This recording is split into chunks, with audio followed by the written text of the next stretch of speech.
Nasa bilis o bagal ba ang pag-asenso natin sa buhay? Alam mo ba ang sekreto ng mga taong umaasenso? Hindi sila mabilis, mas matalino o mas masipag kaysa sa atin.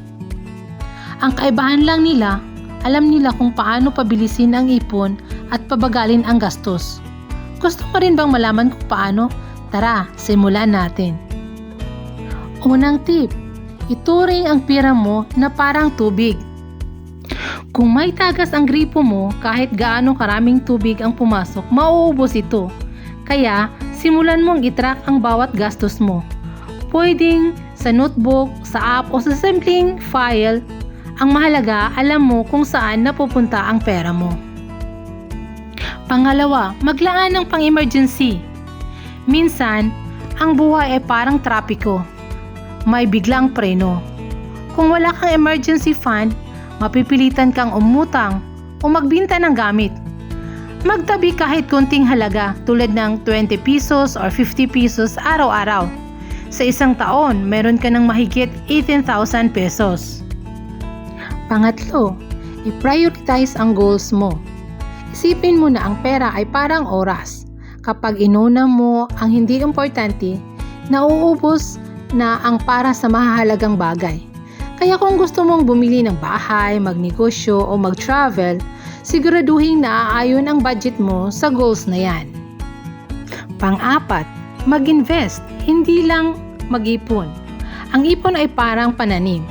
Kung iniwan mo lang sa alkansya, hindi ito tutubo. Pero kung itatanim mo sa tamang lupa tulad ng mutual funds, stocks, or small businesses, lalaki ito.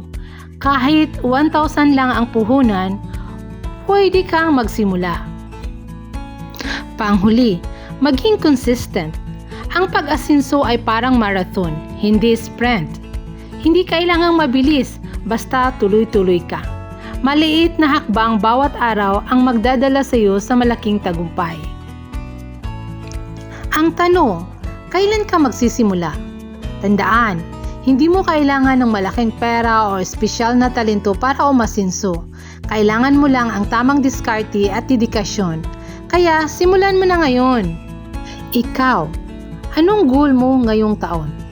Gusto mo bang mag-ipon para sa bahay, magnegosyo, or mag-travel? I-share mo sa comments kung nakakatulong ang video ito. I-like at share para matulungan din ang iba. Lagi mong tandaan, ang tagumpay ay hindi nakukuha sa bilis ng pagtakbo, kundi sa direksyon ng iyong paglalakad. Salamat sa panunood at sabay nating abutin ang ating financial freedom.